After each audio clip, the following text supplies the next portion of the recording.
Hey, Peter, do you want to hear some trivia? Oh, mate, I love a good game of trivia. Guess what happens when a chook and two pelicans get together? What's that, mate? A clucking good time. That's right, you pelicans. The wobbly chook has jumped on board, keeping the bird presence strong. Whether you like a pale ale, brown ale, IPA, or a lager, the wobbly chook has you catered. Crafted from Yamba's finest chooks. Better still, Mick, how do we get some wobbly chook? That's easy, P2. Jump online at www.wobblychookbrewingco.com or pop into 26 Cole Street in the heart of Yamba. And have a clucking good time. Cluck out. Cuckoo! Always remember, don't be a mud gudgeon and drink responsibly. Welcome back to another episode of the Two Pelicans Podcast. So you would have just missed that. G'day, you Pelicans. Here he was. You were sort of hung up on his door. Go and have a good time with them a bit later on. Pelicans landing in 3, 2, 1.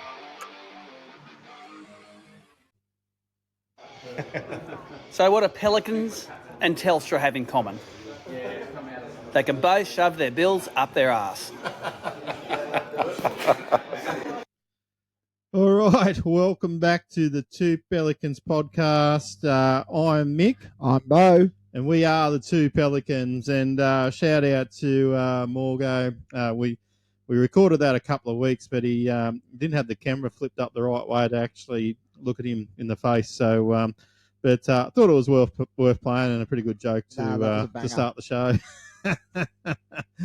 All right, so look, guys, we're here once again making fishing great again. One cast, one throw, one yarn at a time, and I think it's the time is now to have a chook. Have a chook. Have another clucking chook. Oh, there we go. Thanks, mate. Very good, mates. What have you been up to? It's been a very, very busy week. So, as you know, it's the week before Bass Electrics finally starts off. Yep. It's Wyaralong. Would have been round 3, but it's round 1. So, after floods and Cyclone Alfie. Yes. It's all panic stations down here at Grafton for me. I'm in the middle of finishing the boat. You've got a bit on. And also putting on a rooftop tent and all that. So I've turned up to Bo's where we do this, and he's got the boat out the front. He's got things lying around everywhere. He's got all these torpedo batteries getting charged in here. His guns are blazing, so he must be pretty pumped for the first round. Hopefully happen. I'm assuming it's still going to happen, isn't it? Yeah, no, it's happening. It's definitely happening. And by the time this comes out, we'll be up there pre-fishing on Friday. So yeah, righto. And then so pre-fish Friday, fish Saturday, Dash for Cash Sunday. Unfortunately, I won't be there for Dash for Cash. Yep. I'm coming back down to do the Brim. We've got a local round where it's us against the Queensland guys. So yeah, that's it's going to be really shitty conditions. I'm starting to hear. Yeah, no, it's going to be crap, but. I don't know.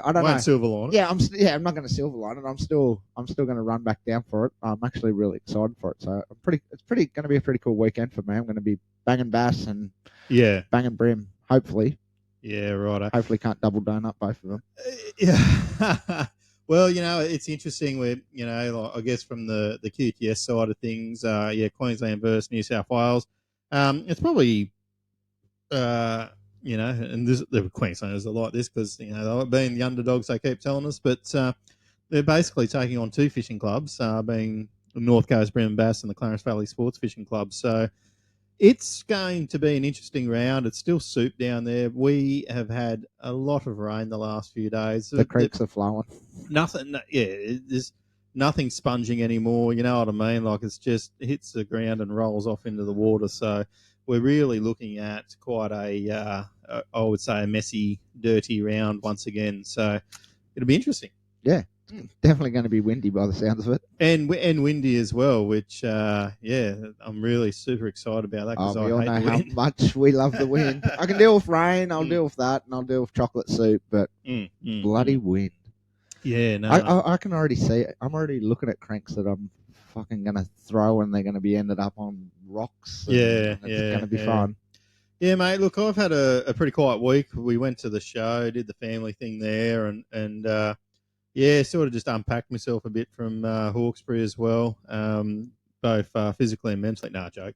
I just cleaned up the boat a bit, and I haven't washed it or anything yet. It's still got that lovely little road grime that you get on when travelling, but just cleaned up a few things. And yeah, that was really my weekend. I took this opportunity to just have a weekend at home, to be frank. And obviously we had Mother's Day, so shout out to all the mothers for Mother's Day. Love your work, and I hope you all had a cracking Sunday. But I just sort of sat around and didn't do too much because I know in the following weeks I'm pretty much busy for the next month. So I thought it was probably a good time just to stay at home and do sweet FA. So anyhow, and like I said, we're sort of talking about the battles. I think you're going to come fishing with me now. I don't know what we're doing. We'll figure something out. Yeah, you we'll might be figure fishing me, you might not be. I don't know. I don't know. We'll see what happens. We'll figure it out on the day. But yeah, so but anyhow, I think that's really about it. And we do have a special guest today that's going to come on. So we're hoping that the technology is going to work really, really, really good.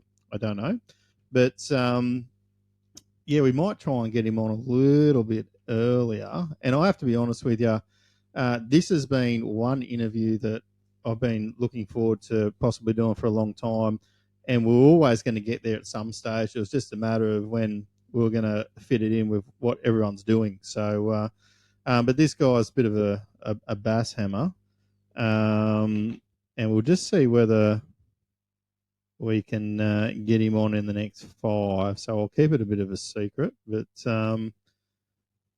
anyhow, so we've got the QTS coming up. That's really awesome. Now, I guess for myself, a few weeks after that's ABT doubleheader. So it'll be interesting. Foster, Taree, another week off work. That's awesome. Speaking about that, what was the go? I saw a message up there, and was people whinging or something, thinking that the arena was smaller? Just confusion around the 6 knot zone. So as you can imagine with Foster, primary down the front there, it's all oyster leases, oyster racks. Yep. And they usually just like people running 6 knots through there, nothing too fast.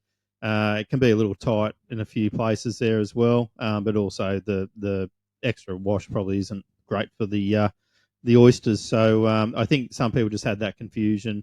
I knew what was going on, but I can understand why people got confused. But look, Chris jumped on and sort of explained it there as well, because I think there's that, then there's 30 knot zone or 20 knot zones, whatever it is. But I'm sure that once again, ABT, when we get down there, they will explain all this at the briefing, and everything will pretty dandy. Awesome. All right. How we going? I might get him to log in right now. Log him in. So once again, we're really, really good at this technology that we have. We might actually pass or get a degree in it, but a few wobbly chooks will probably get me a little bit more tech savvy as time goes on. But we'll see how we go. All right, he should be coming. I'll let you do the intro. No, you're going to do the intro. I'm going to do the intro. Okay, righto. All right, so this week on the Two Pelican Podcast, we have Matthew Langford. So one of the main reasons that I wanted to get Matthew Langford on today was I wanted to talk about Australian freshwater charters that he does. Yep. I want to know how he got into it, where the idea came from for him. Yep. And I just want to pick his brain about the business, how he's turned his passion into a business for himself, and that. And it's quite a thing where you've got to jump through a few hoops to be some sort of charter service as well. So it's not just like, good on you, mate, you can go off and do that. I think there's a bit of work that goes in behind it. I think there is quite a big lengthy process that comes into it. So people listening, if you ever thought about maybe taking on something like this, whether it's in the river or out at sea or something in between, this will hopefully be a bit of an insight for our listeners about what they do. But I know that we're going to have to talk to you about a few other things. But yeah, love that we'll have that opportunity. Hopefully, if the technology works. Yeah, no, that's it. And look, and this is another thing that what he does is what we're a big believer about, of making fishing great again. He knows these dams that he fishes up there like the back of his hand, and usually puts some of the photos that you see on in the Facebook page. Yeah. He's putting people onto some great fish, and really some fish of a lifetime. Quite often. Yeah, frequently. It's not a fluke. Yeah, which, like I have to say, it's sort of, after seeing a lot of his tournament results. Hey, here he is himself, Matthew Langford. How are we, mate? Good, yourself? Good. Welcome to the Two Pelican Podcast. We'll just squeeze over a bit. Hang on. Hey, there you go. I'll just move over. It's all focused on me, and it's getting a little bit coloured. Can you see us there? I can see your beer and your... Yeah, that's all you need to see. I can see enough, mate. I can see you both sort of in the middle there. But yeah. That's good. That's good. So a technology tick. Yeah, winning this week. Mate, look, welcome to the show. We have probably a fair few questions to get through, but look, I guess we should start from the start with all these sorts of things when we bring on fishing hammers. And the first question is, tell us about how you got into fishing. When did it start for you? Who was involved? Well, I grew up. I was lucky enough to grow up in the fishing capital of Queensland, out at St George, Western Queensland. I was born in Toowoomba. Dad and my granddad used to do trips from Toowoomba out to St George, and ultimately Dad ended up moving out there. But I moved out to St George with the oldies when I was 1, and basically grew up out there. And Dad just sort of took me everywhere from when I was little. On the riverbank, he used to have a life jacket on me, and I'd follow them up and down the riverbank. But we were always chasing Murray cod, yellow belly, catfish, carp, whatever was happening at the time. But yeah, Dad was sort of more focused on the cod and the yellow belly. Right. Look, we'll go into the charter stuff there in a little bit, but look, you've gone off and done this, and then at some stage, the passion grew and grew, and then you sort of got involved in tournaments. Tell us about, I guess, maybe your first tournament, or how you got involved in competing in tournaments in Australia and overseas, for that matter.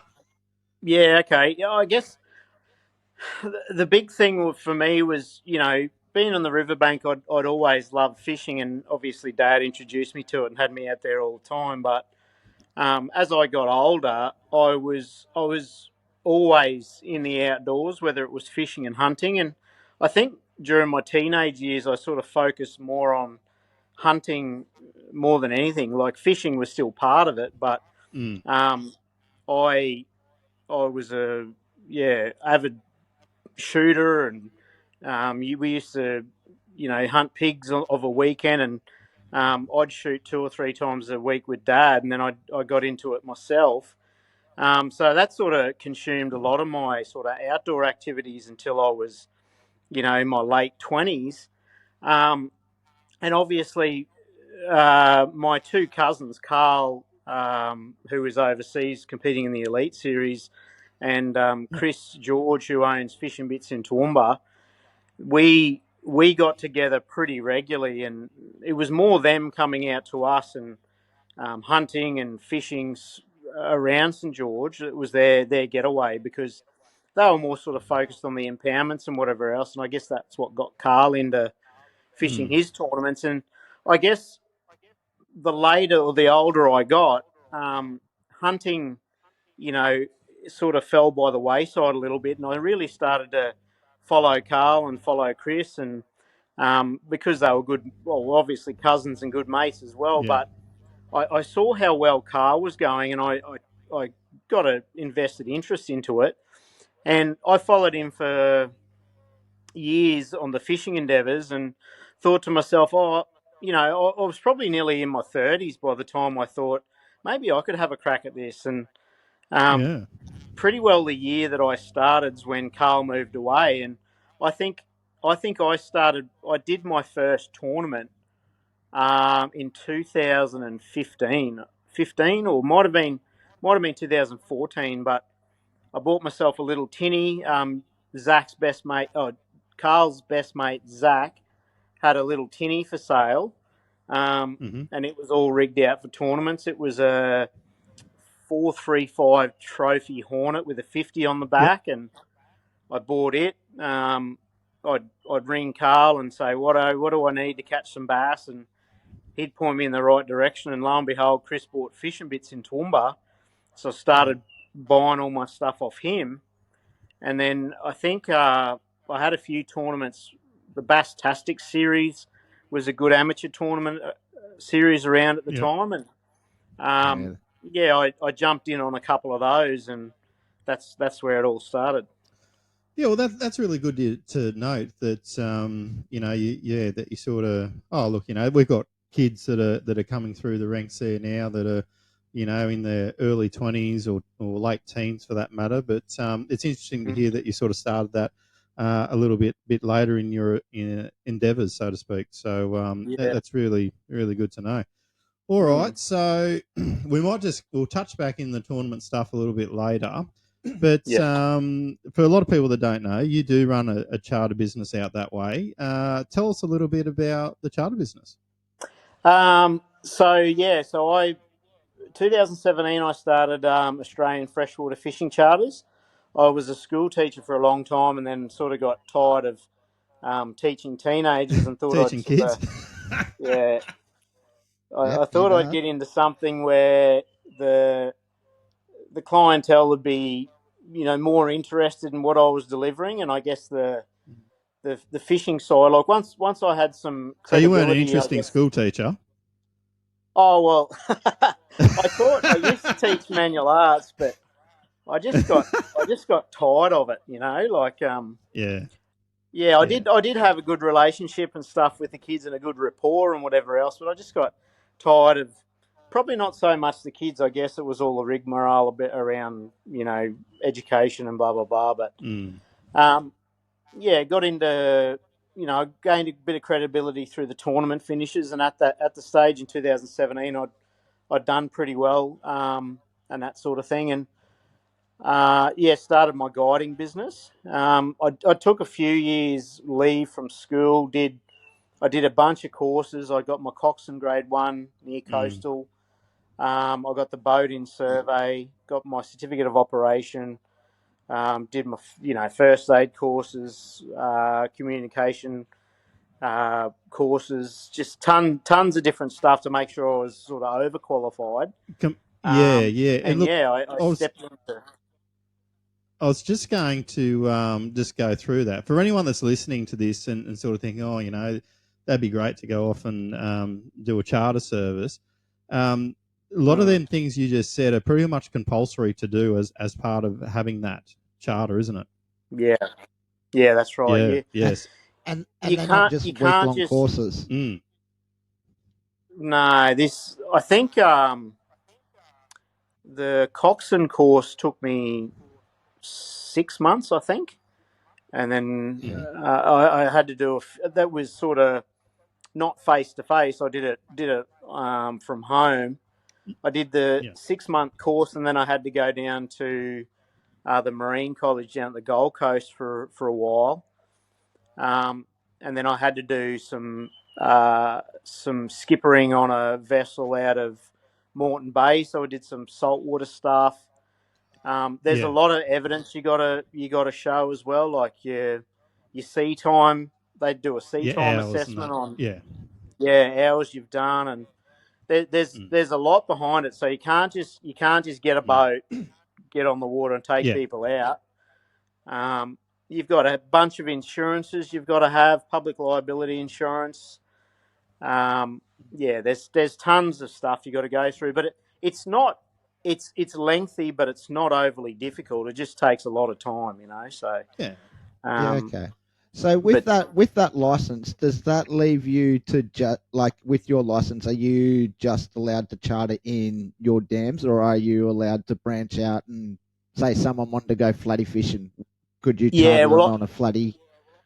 with the near coastal cert, the Coxon Grade 1, I think you're allowed 5 nautical miles offshore. So it's mostly okay. inshore stuff, but you Yep. can't go more than 5 nautical miles offshore.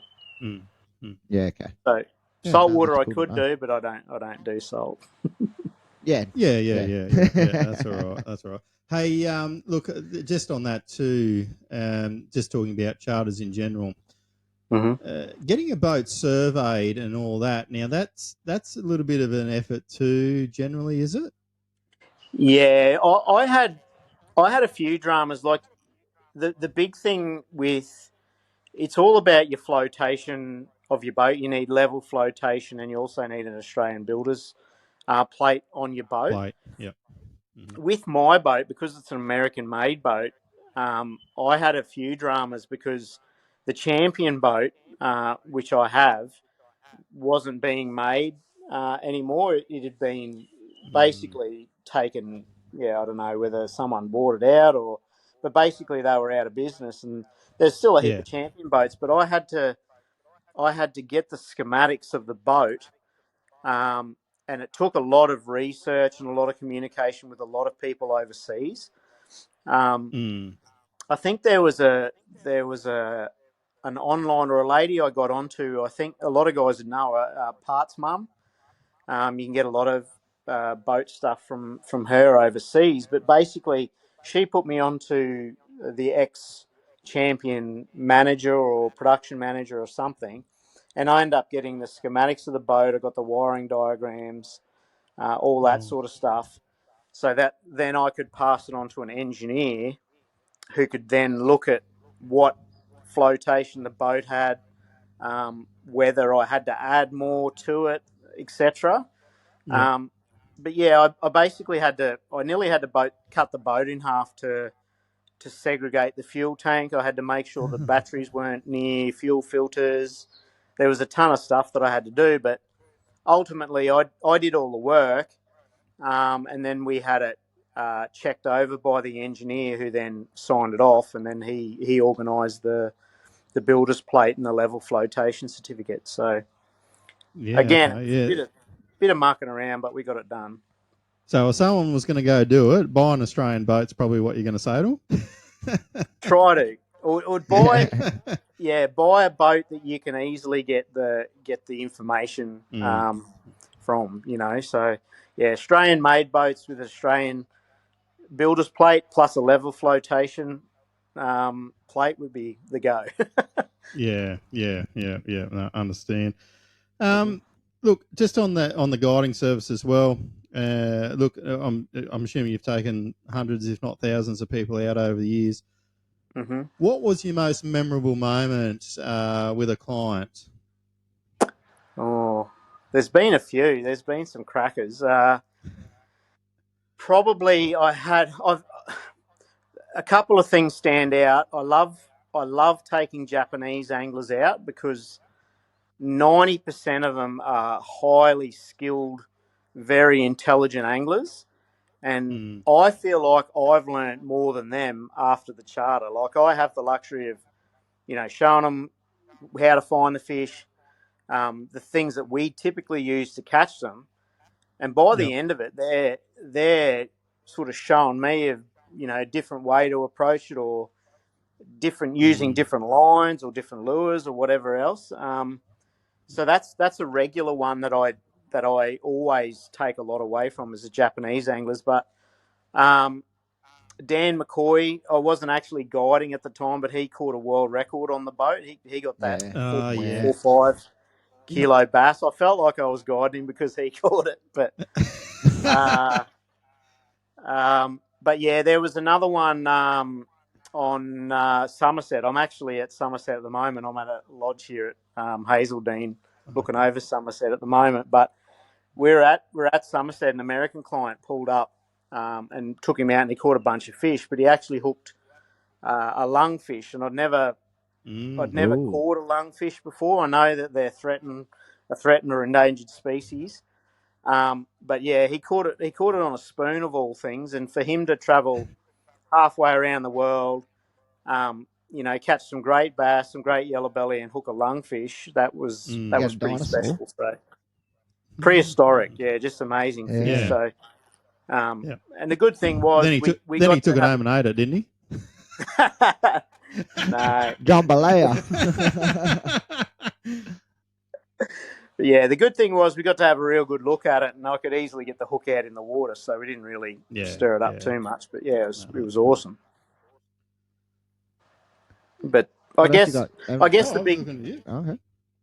I guess the big thing for me is probably the biggest thing for me is I get a lot of satisfaction out of seeing that people have taken away a lot from the day on the water, and whether it's on the day that they catch their personal best bass or yellow belly, or they catch some really good fish. But the awesome thing for me is I'll check my phone at the end of the day, and I'll have a text message or a video of someone's kid or them out fishing a couple of weeks after we do our charter, and say, oh, look what happened. I did all the things that you showed me, and this has happened. So yeah, that's pretty satisfying.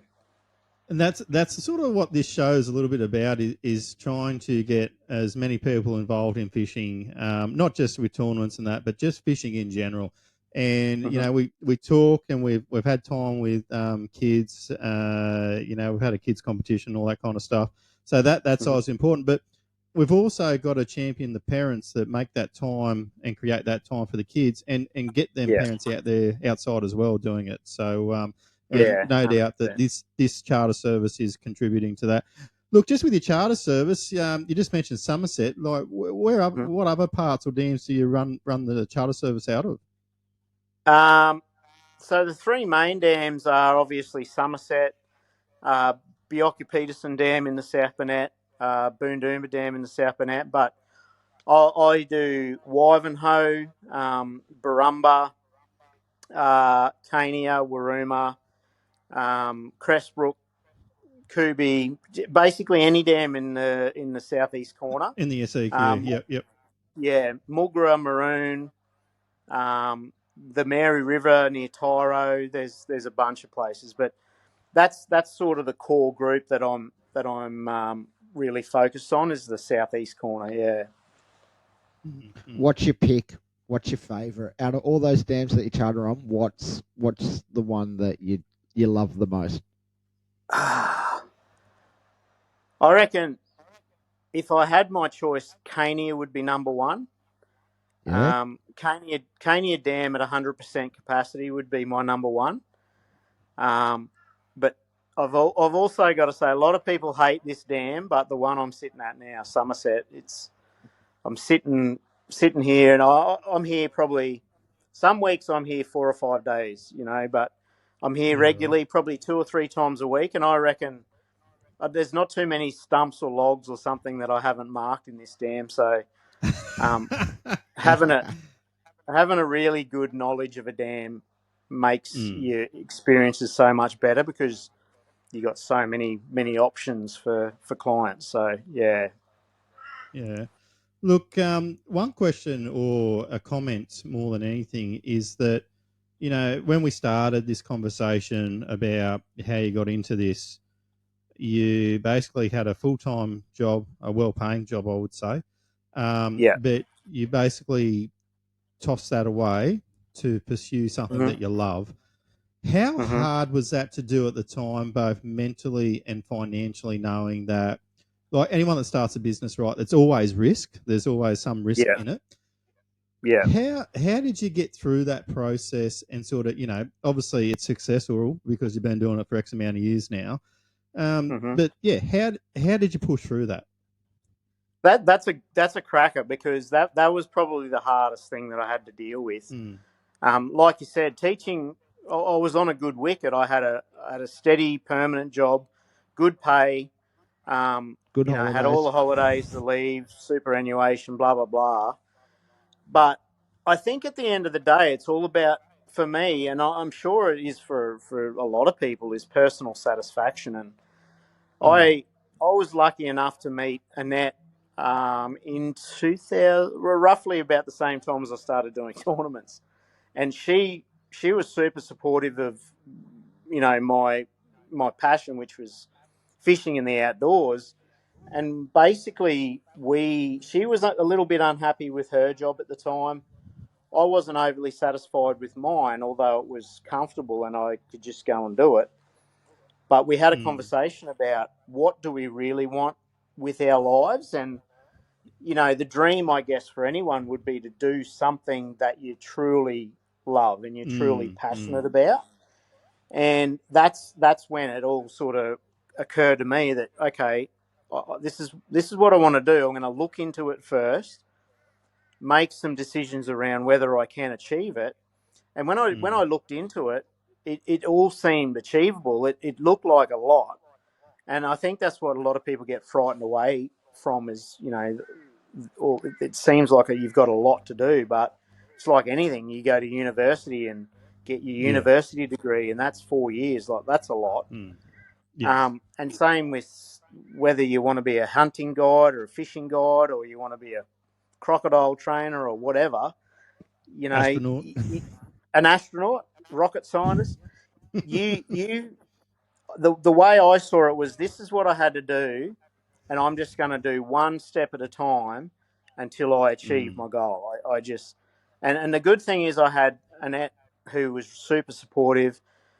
Chris and Carl at the time have always been really super positive, supportive guys, and they were just like, do it, just go for it. Don't wait, just go and have a crack. But yeah, for me, taking the step into actually saying this is what I'm going to do is the hard thing, because, you know, we can live comfortably in the job that we've got, but all of a sudden you're going into something unknown that you've never done before and you don't know what to expect. So yeah, you have to just say, I'm going to do it, and take that first step and follow the steps. And then all of a sudden you're there and you're like, geez, I can start taking bookings now. It's just incredible. So Yeah.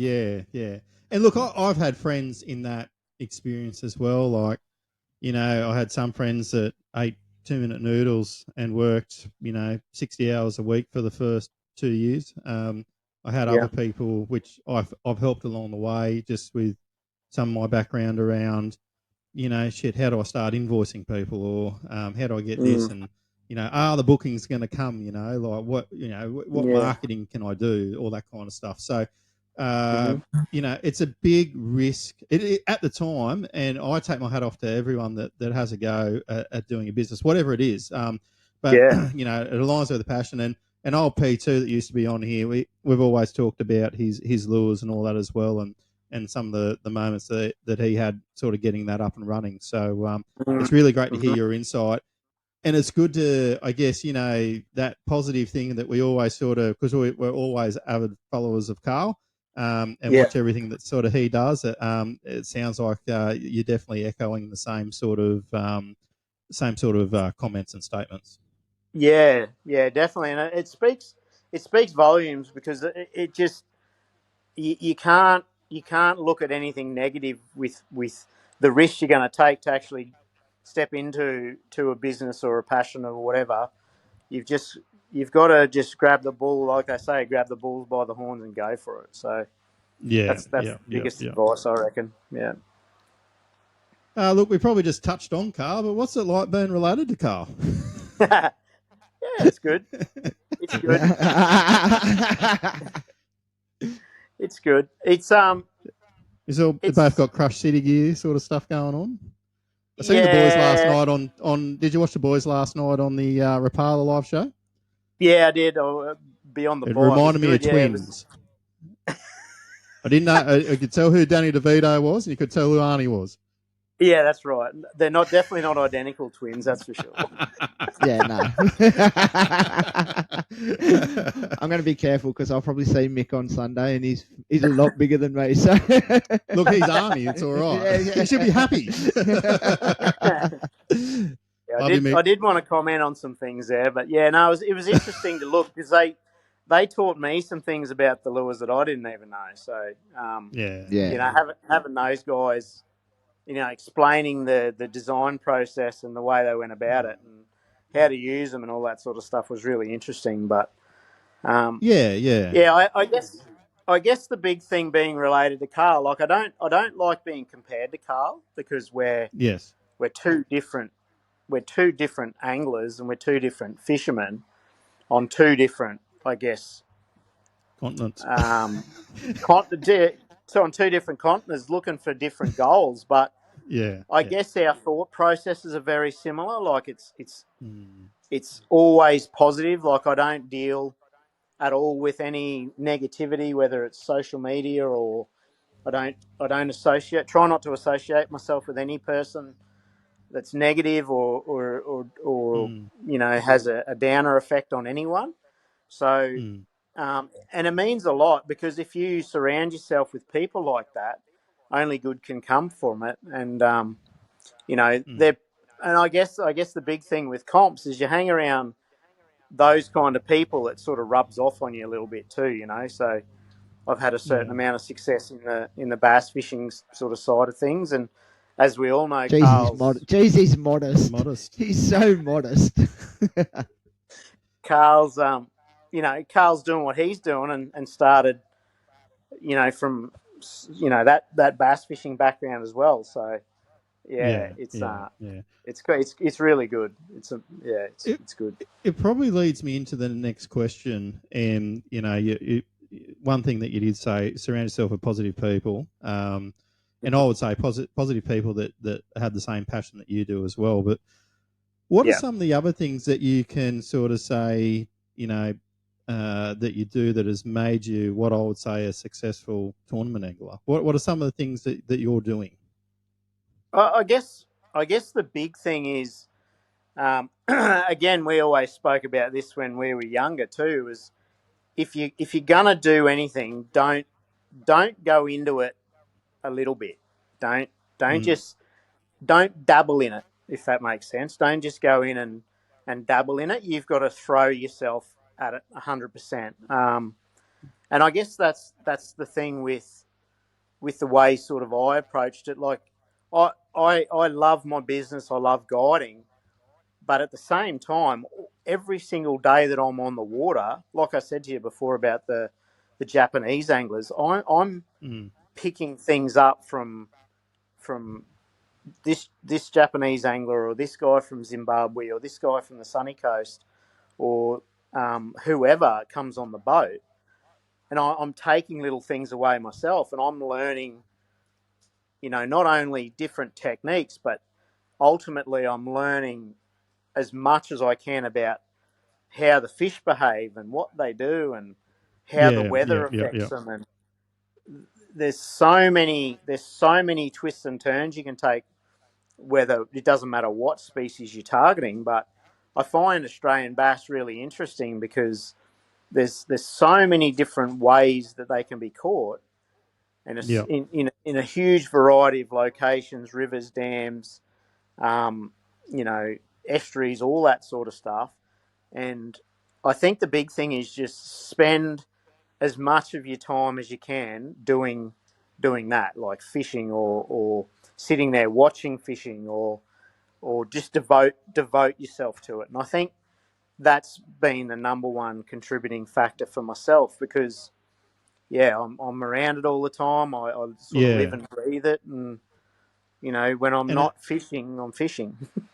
And it's funny, like I've turned into a bit of an armchair fisherman, I have to be honest. But in some of that, I listened to Carl and Brandon on their podcast, or Brandon's, I forget what it's called, but they were talking about how to be the burrito, and they were talking about how to be a successful angler and all that. And one of them things was surround yourself within the industry. So. Whether that was guiding, whether that's retail, whether that's a designer or a developer, but being that industry. And and I guess looking at your success, you're in the tournament scene. You've got I'd say that you're surrounded by good sponsors as well. You've got your chartering business. You're within it all, if that makes sense. Yeah, that's right. And again, even though you have your sponsors and whatever, the people or the partners that help you you're also helping them, and you've got a good relationship. Like I've got a ton of guys that look after us, and we're all pretty, good mates, and we're coming up with ideas and doing things and just trying to make things better, whether it's their product that can make my fishing better or your fishing better or whoever. You're all on the same page. You're trying to work together to improve everything. So, yeah. I've got one thing.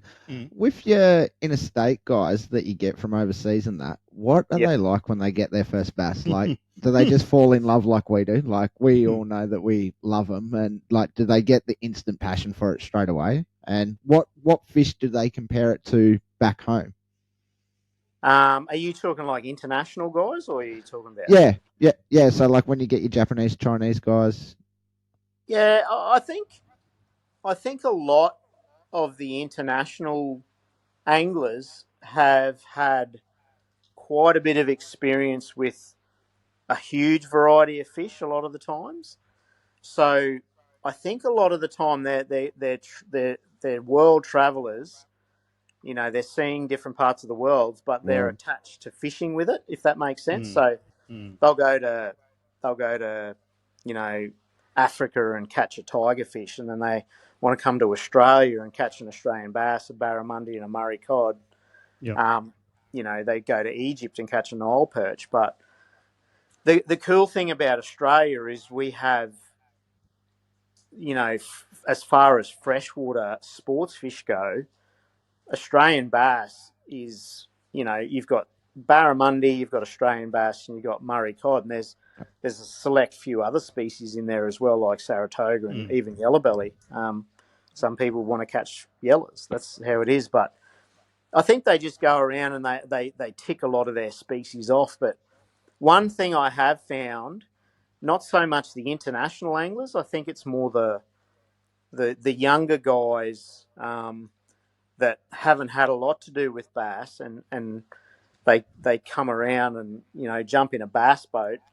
They see all the lures and electronics and stuff that you've got, and you use all this stuff to go and catch a bass. And when they piece it all together and get the end product, which is a bass, whether it's a big one or a little one, there's some guys I've taken out, and I've seen it tons of times. They just get like me, they just get addicted to it. It's just like they want to do tournaments. They want to have a bass boat. They want to learn how to catch bass. And I see it in all the time. Like, some co-anglers and even a lot of the pro anglers have come out with us, and it's just awesome to see how well these guys are going and learning and improving, which is great.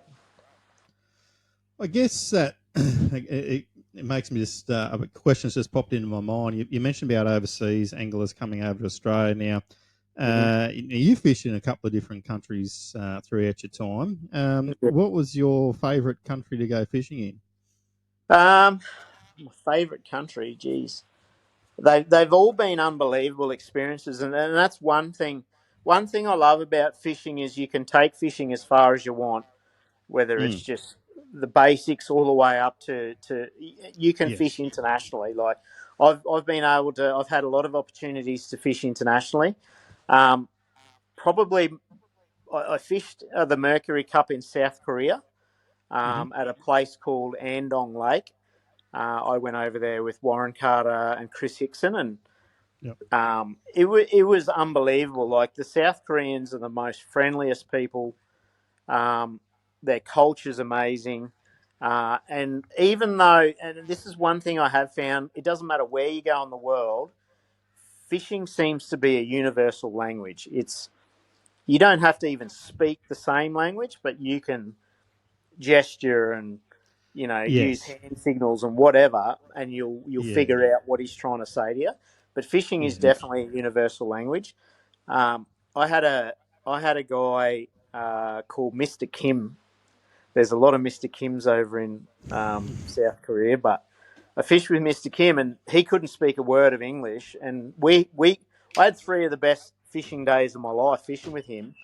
It was awesome, and the greatest thing to come from it is I lost I lost a few. He did rouse me once. We did lose a couple of key fish, but we come fourth out of 200 and something boats, which was awesome.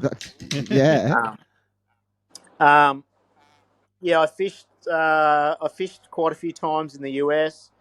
Probably my next best experience was Bolsena Lake in Italy last year for the World Black Bass World Championship. Yeah. We'll probably That was talk about that a little bit later, but you keep going. yeah. But just the fishing was awesome, but the greatest thing I loved about it is there were six really good anglers from Australia who all put their heads together, and we nearly won the World Championship. So yeah. we all got along really well. We gelled well as a team. We communicated really well, and we just about pulled it off, which was awesome. But good thing is we get another opportunity this year. That's right. So, like, you guys come in a bee's dick of winning that World Series, right? Look, I've had a couple of yarns with Chris offline, and now you've got a bit of intel that's joined the team this year. I think is it David? Yeah, right? Dave Boyer. Yeah, Boyer. Yeah. So he's jumped in, but. Look, that's happening in September, and look, we'll definitely get your captain on for a yarn a little bit later. But what's it mean for you to be part of this team? Oh, it's obviously a privilege. But I guess the great thing is I fished with nearly all of these guys, and some of them on a regular basis. Like I fish with Mitchell and Mick a lot. I fish with Hickson quite a bit. And I guess Braden, again, I fish with him a lot too, but you gel so much better when you're all working together. You have 3 different boats and you're trying to break down a lake and even a species, if you will. It's a pretty awesome feeling to be part of a team that the biggest thing, we didn't want to go over there and look like fools, and we really put in a concerted effort, and I think we felt satisfied. Like, even though we came second, we really felt satisfied that we'd done as much as we could. So, and I think we're going to improve as we go. But yeah, it's a real privilege to be able to. And does that worry you a little bit now? Like, you sort of pressure's on. Yeah, like but not only that, like rocking up over there, we don't have these bass in Australia. Like, these guys probably would have been thinking like, haha, good luck. But now, after sort of wiping the floor with a couple of them, which you did. With the Americans too, might I add. Yeah. Are you worried now that you've got a bit of a target on your back from all the other countries now? I guess tactically, you do have a point. Like, when we were actually doing really well on the last day, we started to see a few boats that we hadn't seen before. And tournament fishing can be like that sometimes. You can attract attention from other anglers. They might be just looking for you to get in on what we're on, But in a big tournament like that, you can actually have teams that are just going to get in your way. Okay. So they can be helping their own team out to try and, put you off your game, I suppose. Get in your head. Yeah, get in your head and, gain an advantage from it. So there's all these little games that get played with tournaments. Like, tournament fishing is very tactical. And whether you want to look at it like that, it can sometimes that can be a part of tournament fishing too. Like, it's happened before. And I mean, but I guess the good thing is the greatest thing about that tournament is every boat has to have a rangefinder on their boat. And if I can't remember the distance, but if you're within, I think it's 50 meters, I can't remember, but they can distance check you, and if you're too close, you can check them with your I don't know what they call rangefinder. You get your rangefinder, like a rangefinder, yeah. And if they're within range, you take a photo of your rangefinder reading, take a photo of their boat, and you can get them disqualified. So, wow. yeah, it's pretty. In saying that, it's good that that's sort of there because, you know, I think sometimes you see, you know, I'll just use ABT as an example, and it's not often, but I guess sometimes when it's a really deep bite, it's probably not as detrimental because you're fishing deep and low. But you know, there's boats that can be always in a casting length. You know what I mean? But you know, essentially they're fishing deep. But you know, what do you say? What do you do? But no, that's really good to know. And look, I think we asked Coney and one other guy, or maybe some of you guys when you were over there, and maybe it's a bit of a right reply for yourself. But who's the biggest pest out of all of them? Tommy Wood. The biggest pest in the team? Mm. Oh, Tommy for sure. Yes, got it. Closely followed by a redhead. Yeah. I'm pretty sure the redhead actually dobs you in at the time when we had him on the show. I'll have to go back and listen. Yeah, he probably did. Tommy's got so much good energy though. He's young. He's young, great. Yeah, really enthusiastic dude. Yeah, he's cool. We had him on the show a while ago at after last year, and what I would say is that he was very cool, calm, and collective, and quite willing to share his experiences. Some of them weren't always good, but happy to share them experiences, which you know, it makes me feel like he's a very laid back, easygoing sort of dude. And he's actually back in Australia at the moment. He's back in, so, and I think he's doing some Garmin training courses, trying to get that up and running, which which would be good for people that have got Garmins. Yeah, definitely. I'm even considering doing it. Yeah, I actually messaged him and said, "Oh, would you consider coming down to the North Coast? I'll try and put you up for the night." And I just said, just jump on my boat because it's set out a little bit different. But look, it has all the Garmin running gear on it. But I don't know if he's going to have much time. He looks like he's really busy, so I might have to try and see if I can get myself up there, which will be mission impossible as well, probably. So, yeah, it'd be interesting to see how his approach to barramundi is. Yeah, I'd love to go and do one with him and just see what he does differently and how he does it. Yeah, that'd be pretty cool. All right, what else you got there, Bo? I'm going to go straight to. I'm going to go back into the tournament scene. Okay. What's the tournament that's meant the most to you that you've won? Oh, meant the most to me.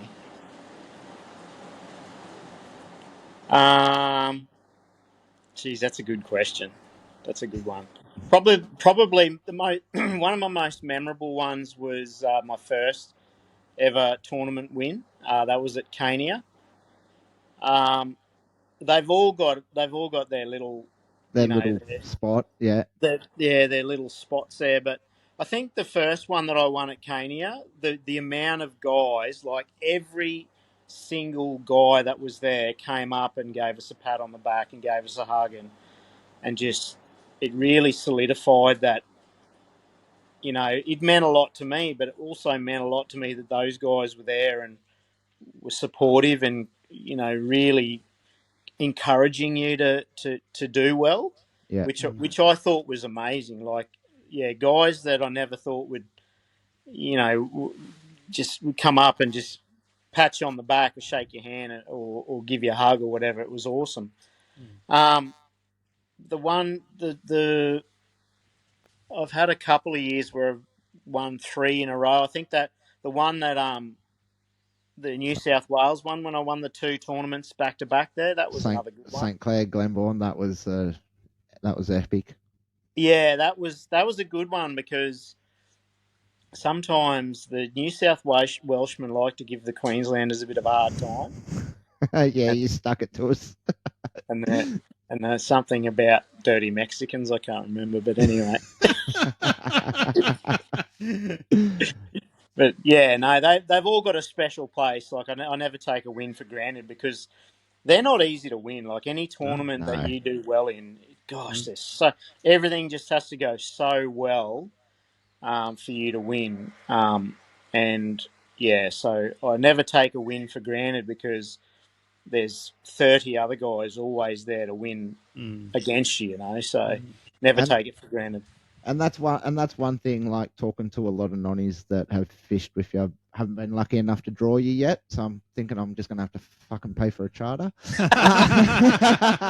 But they've always said that you don't give up. You've always got that rod in your hand.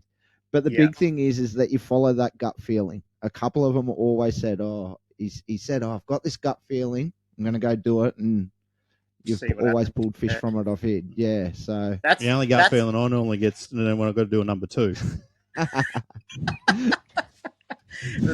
Maybe that's the difference there. This gut feeling's getting fish. You're getting toilet paper. Yeah, I might need to get some Metamucil or something like that. The weird thing is that's a good point you bring up there, because that gut feeling, I think, is obviously your intuition. Like you have a feeling you're on the right track, or you have a feeling that you're not doing something right. In the past, this is a true story.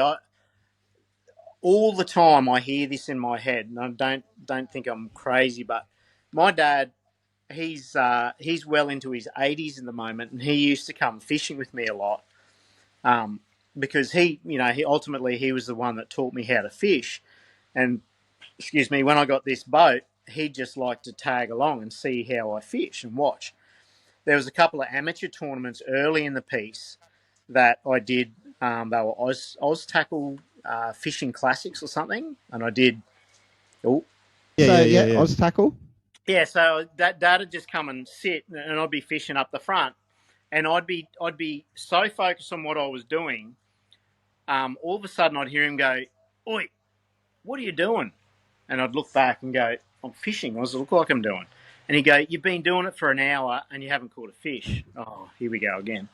But anyway, so now, as soon as I feel like I know in my gut, sometimes I have a feeling that I'm not doing something right. The second I think I need to change, I'll just go and change. So, am I gone again?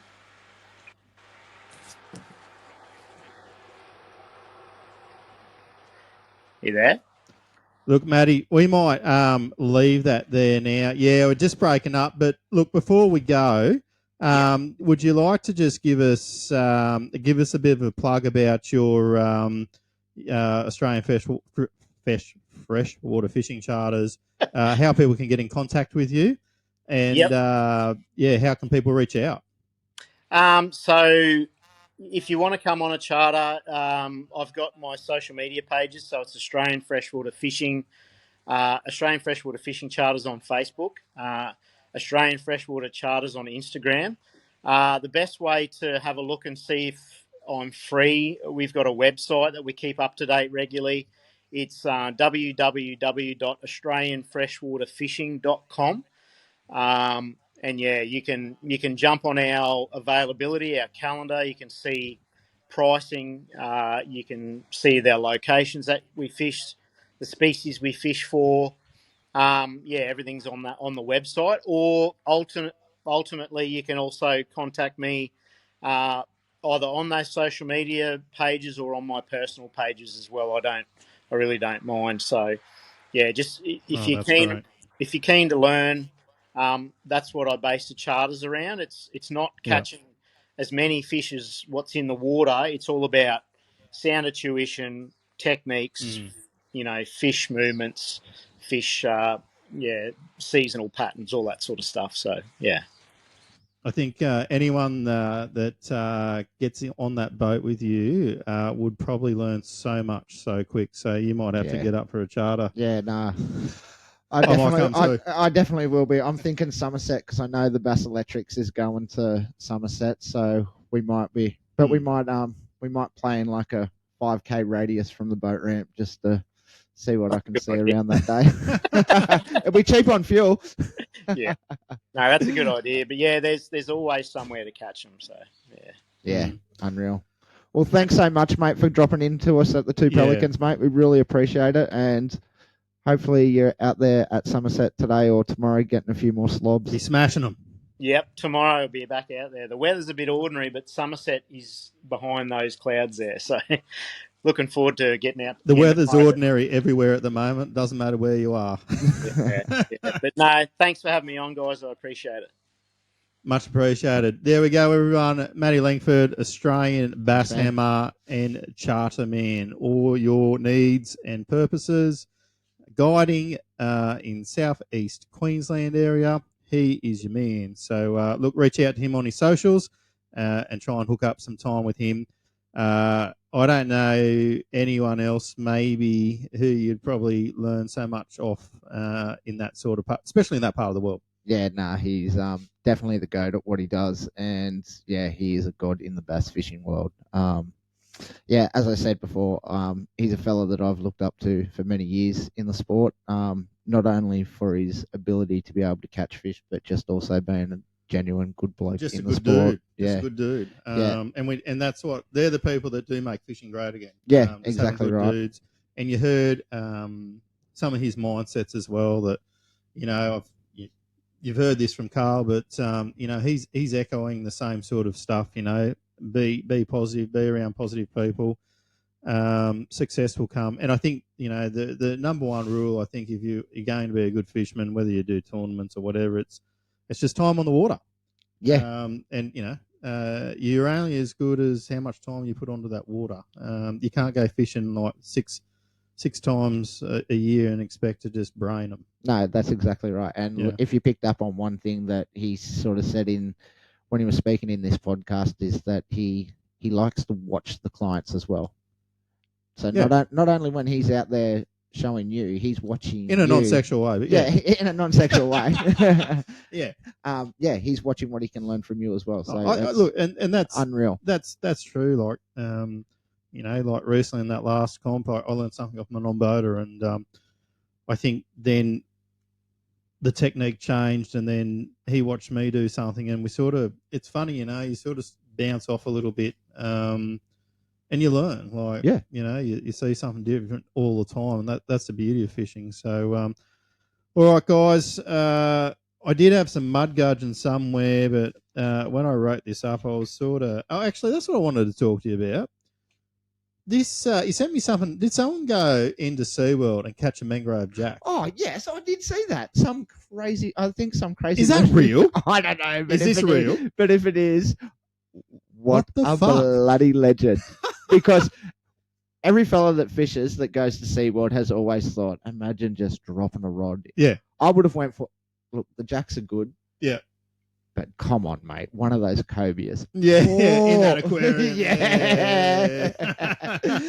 Look, if that was you, you know who that is. Reach out to us. I'd like to get you on the show. And I know that you probably got in trouble and it was naughty, but as crazy fishermen sometimes do, like, it's all about the catch. And when you've got an aquarium full of mad species of fish, do the miles, get the smiles. All right, guys. You've been listening to the twopelicans.com. Are we .com? I don't know. We are the two Pelicans. We're doing .com. I'm still mesmerised by that conversation with Maddie, I think. So I know. Look, I'm Michael. I'm Bo. We are the two Pelicans. Peace out. Oh,